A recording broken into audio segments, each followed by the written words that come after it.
We don't want our daughter to suffer anymore. I looked them in the eye. I understand.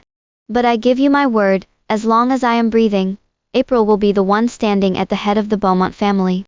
The wedding remained set for May the 18th. The day of the ceremony, the hotel was a fortress of white roses and champagne.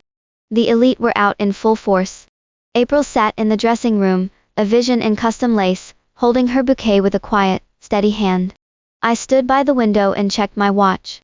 9:15 a.m. The groom's motorcade should have arrived at the Dalton estate by now. My phone buzzed. It was my head of security. Madam, Mr. Beaumont hasn't left. The motorcade is still parked at the hotel entrance. Where is he? At his private villa in Emerald Bay. I didn't hesitate. I drove straight there.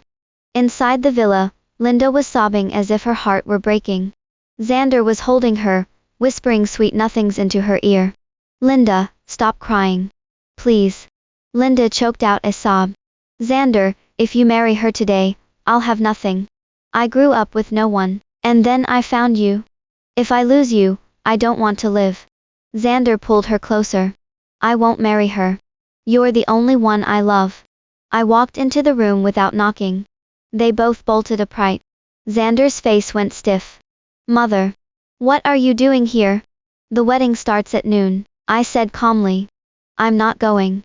Xander tightened his grip on Linda. The wedding is off. Linda's sobbing slowed, a flash of triumph in her eyes. Xander, I said, staring him down. I'm going to ask you one last time. Are you coming?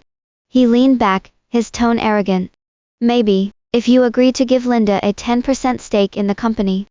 She's the one I truly want to be with. April is just a business arrangement you forced on me. I'll give her the title of Mrs. Beaumont, but the real power stays with Linda. I let out a cold snort. 10%. Beaumont Group is valued at $80 billion. You want me to hand over $8 billion to an assistant?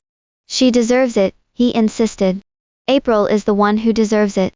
My smile vanished. Linda will never see a dime of Beaumont money.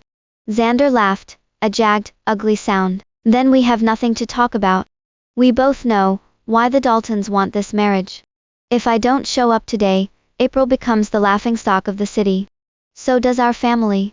She can't afford that humiliation. Neither can you. He actually thought he was the prize.